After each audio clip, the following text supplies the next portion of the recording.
Good afternoon. Thank you. Thank you all for joining me here today.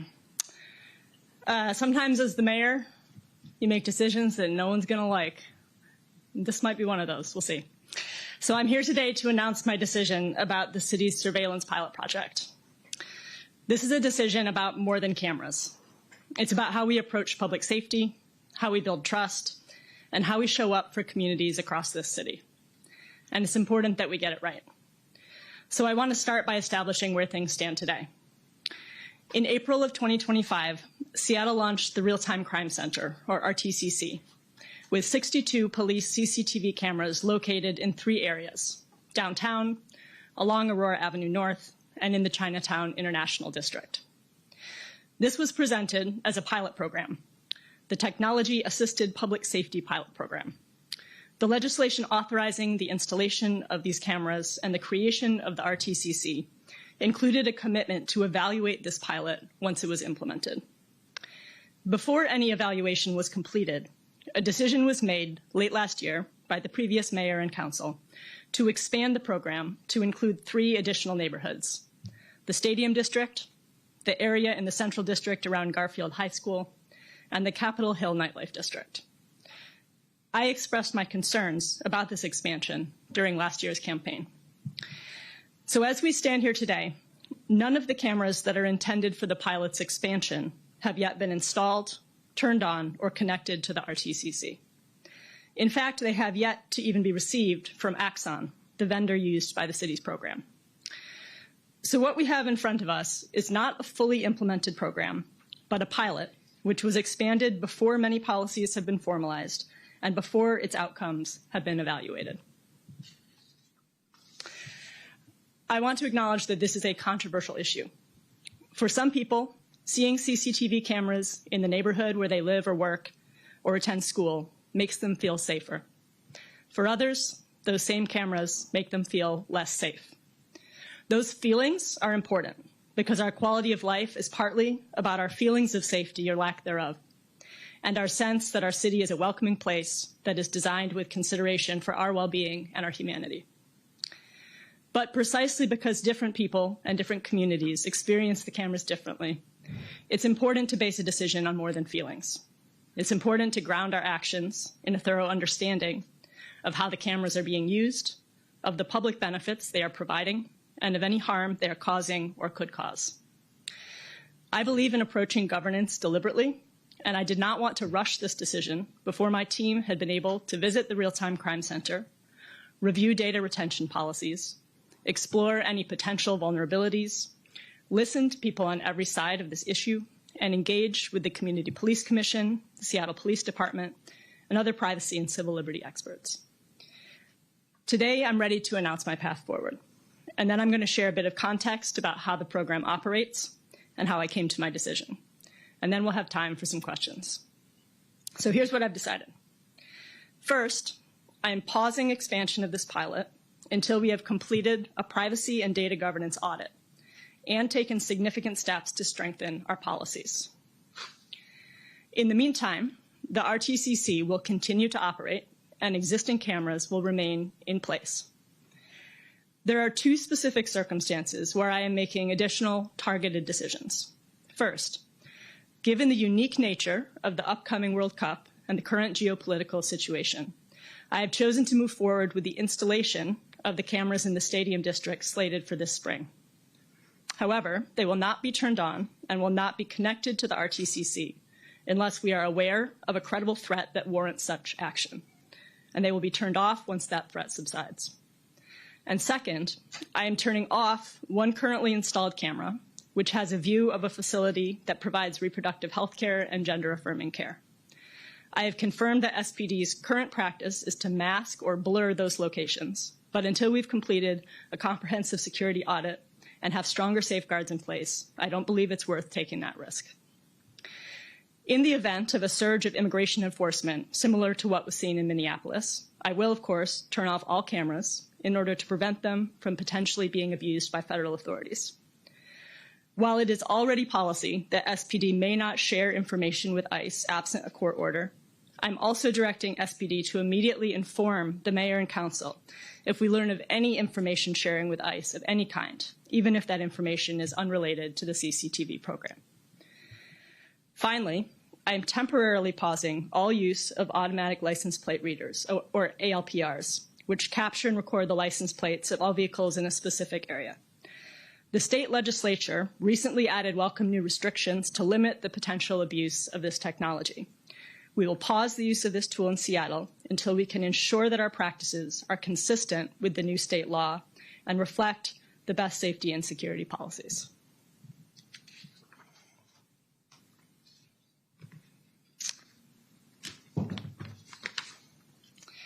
So these are big decisions, and I know that I'll receive a lot of questions about them, and there'll be some time for that soon.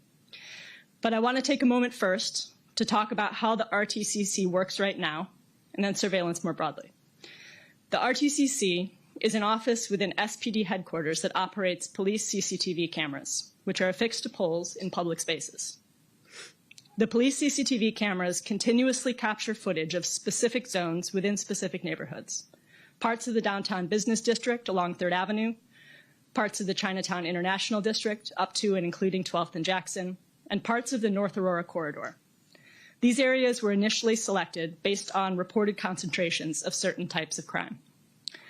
The RTCC also integrates live feeds from many traffic cameras. That traffic camera footage is already public and viewable in numerous other locations.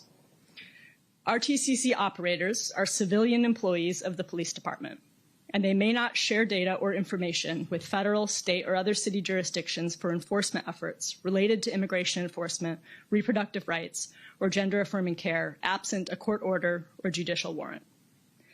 While the police CCTV cameras capture footage continuously, they are not continuously monitored.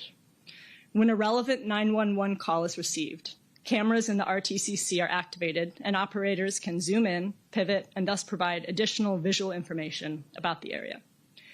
In general, camera footage is stored on-site and retained locally for 5 days, after which it is deleted. However, if footage is connected to an incident, it is uploaded to and retained on servers operated by our technology vendor, Axon, on their evidence.com platform. This footage may be used in investigations related to reported incidents. I know that cameras can be, have been, and will be useful tools to solve crime in Seattle and in countless other cities across the world. I believe in the good faith and good judgment of the people currently operating the RTCC. But too many of the most important protections rely on standard operating procedures rather than clear enforceable policy. I'm also aware of the reports that the State Department of Licensing and other agencies have provided information to federal authorities, and we need to make sure that a similar data leak cannot happen here in Seattle, whether intentionally or unintentionally. That means putting in place clear, enforceable protections for how surveillance data is stored, accessed, and shared. I also remain concerned that we don't know enough about the security of our data when it is transferred to off-site evidence.com servers, which may be located in states with different degrees of legal protection and could be vulnerable to subpoena. And more broadly, I believe it is not good governance to expand a pilot program without completing an evaluation of its impacts. That's why I'm pausing the planned expansion until we are able to complete an audit and strengthen protections. We are working with NYU's policing project to conduct the data governance and privacy audit liberties adequately. The UPenn evaluation, overseen by the Office of the Inspector General, is focused on evaluating crime occurrences, investigative outcomes, police operations, and community perceptions of the RTCC. I know this issue has become an intense focus of public interest, and I think it's also important to zoom out a little bit. There's no doubt that these cameras make it easier to solve some crimes, including serious ones like homicides. But also, cameras are not the one key to making our neighborhoods safe.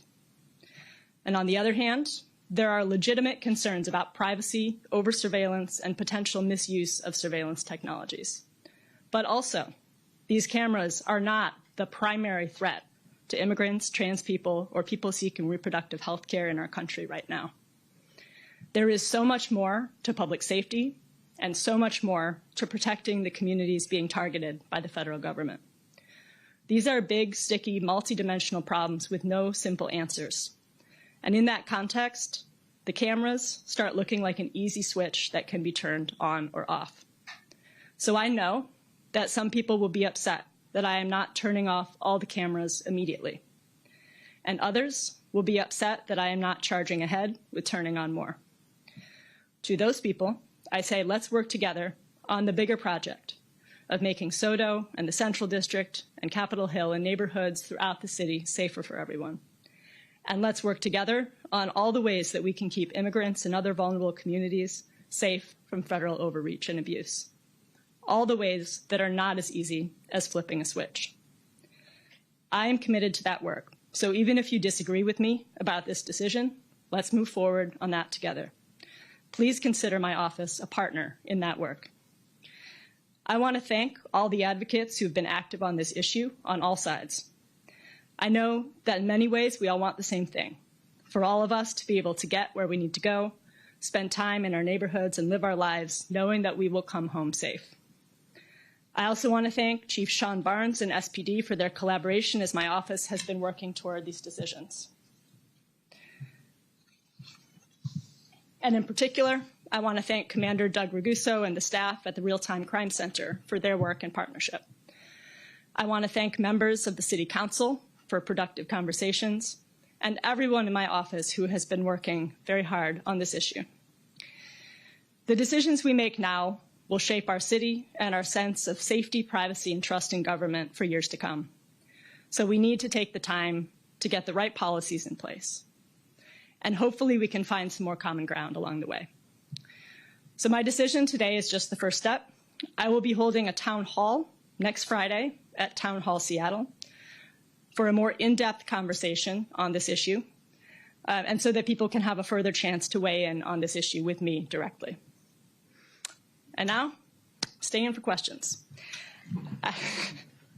I have also to help me out, I have Cadman Cahill, my general counsel, who's been doing a ton of work on this issue, and Lee Hunt, executive director of crime and community harm reduction, and happy to take some questions. Yeah. Mayor, how long are you giving yourself to do this review? And then, you know, to the point that some have made that kind of the toothpaste is out of the tube already, SDOT has cameras, Ring cameras everywhere. How do you kind of think of other monitoring devices that the city uses? Yeah, so I think we anticipate, and Cadman might be able to weigh in here, we anticipate that the security audit that we're going to be conducting will take a few months probably. So that's kind of our initial timeline for getting some more information. And yeah, I mean, I think there's a much larger conversation about all the kinds of surveillance that we are subjected to all day, every day. I mean, we have, you know, our phones and our computers are surveilling us 24/7 in the interest of making profit. We have, you know, many other levels of government have different surveillance technologies. And yeah, I mean, I think that I don't know if you want to clarify your question, but I think the RTCC cameras are one piece of a bigger puzzle. There's something that we at the city have very direct control over in terms of being able to set our own policies and decide kind of how they're used. I guess just within the context that you just described of mass surveillance, why is this sort of the perhaps the last straw? Or why does it make sense to draw a line at these, you know, not that many cameras? I mean, it's a thing that we have control over here at the city. So, you know, I can't set policy for everything. Yeah. Well, to preface, we've been reporting for the last few years in Convergent Media, in the Central District, and South End, and Speaking Tech, that the actual victims of crime that are happening right now, and not perceived threats that might happen in the future. But a lot of people on the ground level, as you know, welcome these cameras because they're the ones who are actually being victimized today by usually repeat offenders. My question is to you. You said that it was important that the city works with people on both sides of this issue. What exactly in your office, what are you committed to in your office besides just listening sessions, people voicing their concerns. What does that mechanism look like to bring people who don't want cameras and people who do want cameras to some kind of compromise here within the city? Is it just listening, or are you going to assign somebody in your office? This is a royal responsibility to get to a resolution? Yeah, I mean, people in my office have been having conversations with various stakeholders and people in the community with a variety of opinions. So as I mentioned, we're having a town hall next week. So that's one opportunity for people with all kinds of opinions to come together and voice those in a public setting, as well as to, here, I think it's going to be a conversation between probably me and another person to get at some of the more kind of nuances of this debate in kind of a long form format. But yeah, I mean, I think we're open. So if you have thoughts about if it makes sense to bring together folks with different perspectives in more of like a small conversation format or something, I think we're open to different ways that this engagement could look. But yeah, I was just playing off of what you said. Ma'am, what you said is that you want to bring the different sides of this issue together.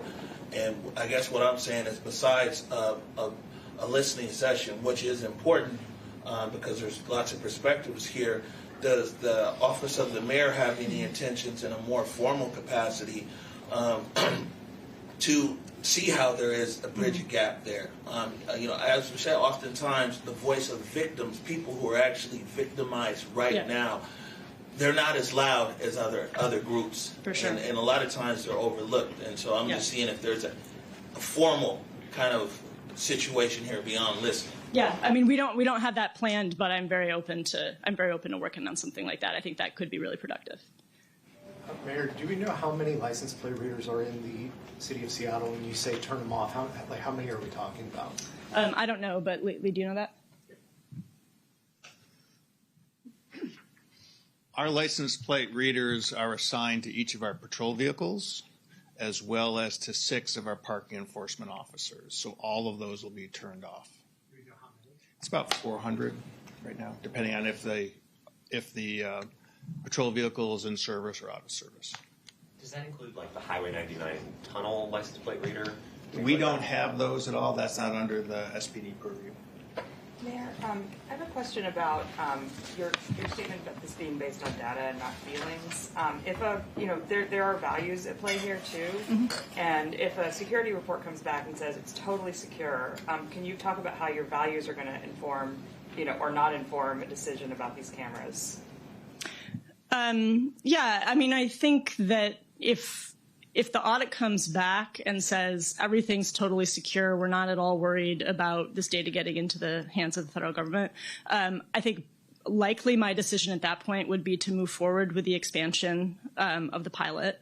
But I do think that there's a larger conversation to be had about just given that there are do you want to live in a society where there's cameras on every corner, right? I think that's a very legitimate question. And I think there's a kind of a weighing of the public benefit that the cameras are providing in terms of our ability to solve crimes and sometimes intervene when crimes are in progress, right? I think that's a real benefit, right? But then that has to be weighed against just general privacy concerns and then just risks of misuse. That's not even just overreach by the federal government, but other ways that this data could be misused or contribute to over-policing, or there's other considerations. So I think that in general, moving forward, I would like to do a lot more thinking and have more of a public conversation around what that balance is. Is there some level of crime in a neighborhood where it's warranted to have these CCTV cameras? Because otherwise, why don't we just put them everywhere, right? That would make things even easier, right? So I think there are real questions there. And so, yeah, if that answers your question, I think I would be inclined to move forward with the proposed pilot expansion, but before doing anything else,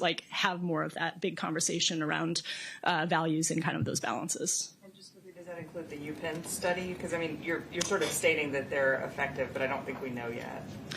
I mean, I think anecdotally, there are, SPD I can tell you many instances when the cameras have been helpful in solving crimes. So yeah, I think that is partly what I'm hoping that the UPenn study is going to help us with, is really a more evidence-based assessment of what is the utility of the cameras. Because it's one thing, I know it's one thing to say these cameras have been used in this many incidents, but how many crimes probably wouldn't have been able to been solved without them, or how many would take more kind of in-person police capacity or taken longer to solve, right? And so we need a lot more of that texture, I think. And also we need to understand just the range of the kinds of crimes that they're being used for now, because there's just a lot of nuance there as well. Following up on that, what about the public safety outcomes that you've heard from SPD or seen otherwise was not sufficient to take the risk with the potential vulnerability of data? Say that again? What about the public safety outcomes, whether it's what SPD has told you or what you understanding you have an evaluation that you're undertaking, but about what SPD has told you that the cameras have been used for so far, what about that was not sufficient to take the risk with data and what potentially access to these cameras? Well, I mean, we're in a moment where I think there's just heightened anxiety in immigrant communities and other communities that are being targeted by the federal government. And so I think there's just kind of it's a good moment to be extra cautious and to demand a higher bar in terms of trust in our data security and storage and sharing practices. And so, I think that what I've seen from what I've heard from SPD and what I've, seen at the Real-Time Crime Center, right? I think there's no doubt that the cameras are useful again in solving crimes, but I just think that this is a moment where it makes sense to pause. Have those experiences changed your mind on these cameras? I mean, I think not entirely. I mean, I think I have the same concerns that I was expressing all last year about the potential for misuse of the data, right? So that hasn't changed. But I know a lot more now about how these cameras work and what they're used for. And so, yeah, I mean, that's kind of changes your perspective when you learn more. But I don't think that I'm in like a wildly different place than I was last year, but I just know a lot more in detail, and obviously I'm now in a position where I actually have to make decisions about it. And you said you wanted a couple more months to review this. Is that independent of the timeline for the audit, or are you talking about the audit? The audit is what the timeline right now is being determined by the audit in terms of our next juncture for potentially making a decision.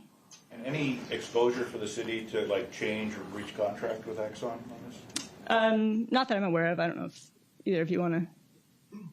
No. Yeah.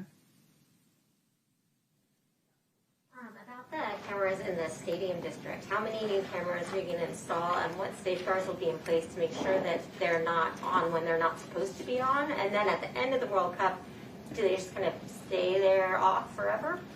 So I believe is it 20 cameras?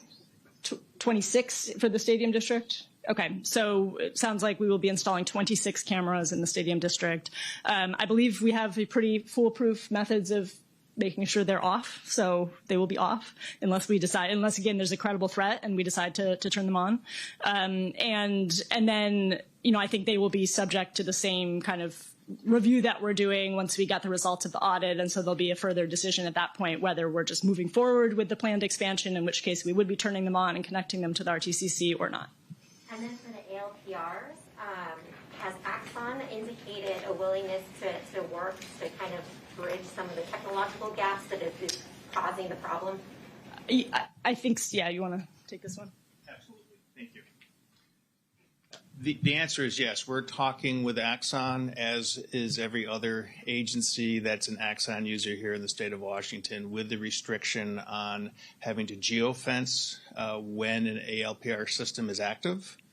We want to ensure that the maps are correct, that we have all of the businesses and schools and appropriate areas that need to be not having the cameras operating in correct. We need that data correct before we can test and ensure that as vehicles are driving with our patrol officers in them, those cameras, the ALPR cameras, are being turned off appropriately. So we've got some technical hurdles to do. We're working with Axon on that.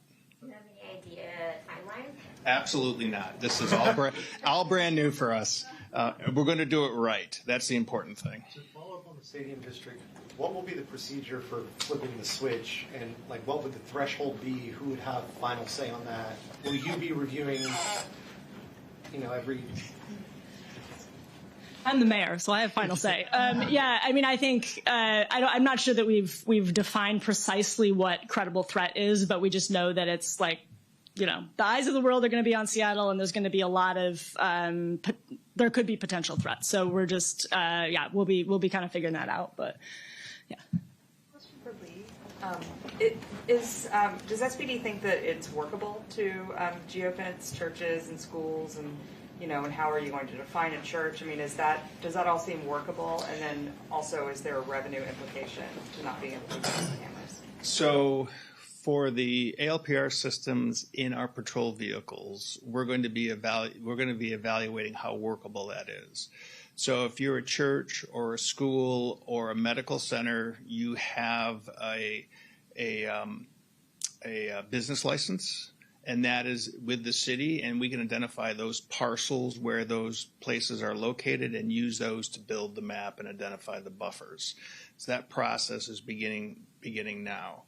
In terms of the parking enforcement officers, we're going to be turning off those 6 cameras. That will have an impact on revenue. I do not know how much at this point. Mayor, do you think that this is a waste of taxpayer money to set up all these cameras, turn them on and off, or off indefinitely, especially when you talked and seen about how crime has escalated in the CID? You said you were investing more in the CID. What does that look like, especially when, kind of threefold question here, when we've seen such a huge vacancy rate across the downtown core? I mean, how do you prevent businesses from leaving, as we're saying these cameras are helping solve crime? What do you say to business owners who are concerned every day that they may not make it to the World Cup? Yeah, and to be clear, the cameras in the downtown core will remain on and active in use. And yeah, so I mean, I just think it's really important that we get this decision right. And I think I'll also just go back to, these cameras, while useful to solve crime, they are not the answer to our public safety problems, right? I haven't seen any evidence that they deter or prevent crime, right? They're helpful in solving it. But in terms of actually making our neighborhood safer, we have a lot of other kinds of work to do, right? We have work on our police staffing and making sure that we're building trusting relationships between police and the communities that they're serving in. We have work to do on gun violence prevention. That's another big body of work that my office is taking very seriously right now. We have work to do just on addressing the drug use and the ways that our unsheltered homelessness crisis intersects with public safety. So there's a lot of different things that we need to be doing in neighborhoods around the city to improve, to make sure that people feel safe and are safe in their neighborhoods.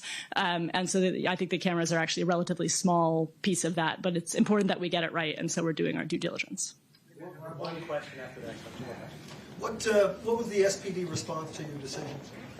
We've been talking with SPD throughout this process, and again, the folks at the Real Time Crime Center have been incredibly helpful and welcoming and open with us. And so I think we're all on the same page about how we're moving forward, and we're going to just continue. I think there's work to be done right on the policy side of things. Right, part of the reason why we're doing this is because there's this pilot is relatively new, and so there's a lot of practices that the Real Time Crime Center folks are doing, which are good, but they're not actually encoded in policy. So we're going to be continuing to work with them on that. So the chief supports your decisions?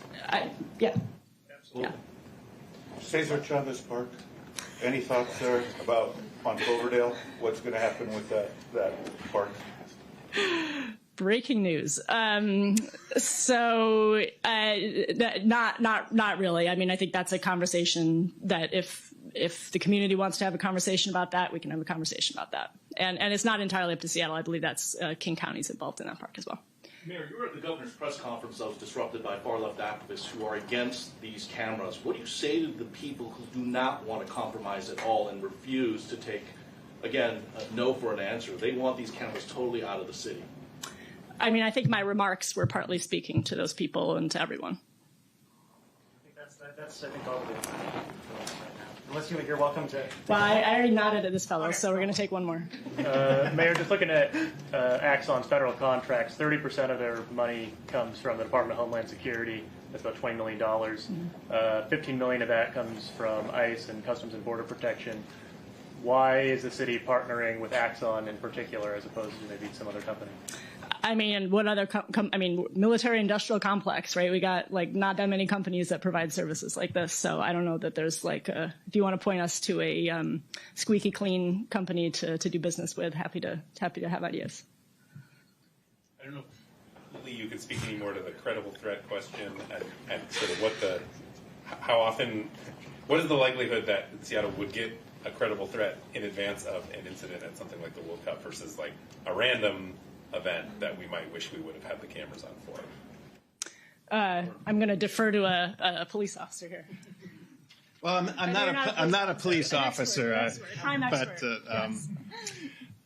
So a credible threat. We have an intelligence unit, and as we stand up our collaborative resources for FIFA regionally, we have a whole team that's focused on making sure that the safety of the venue and the visitors here in the city for those games are top.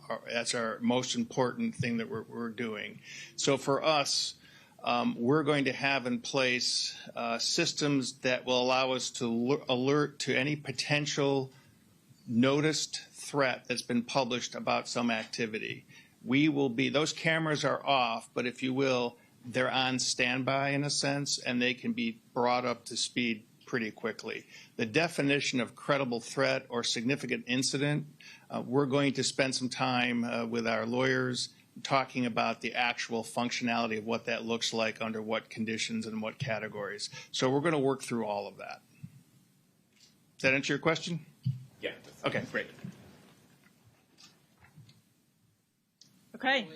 Big meetings in the NBA next week. What has your office done to support the return to basketball here?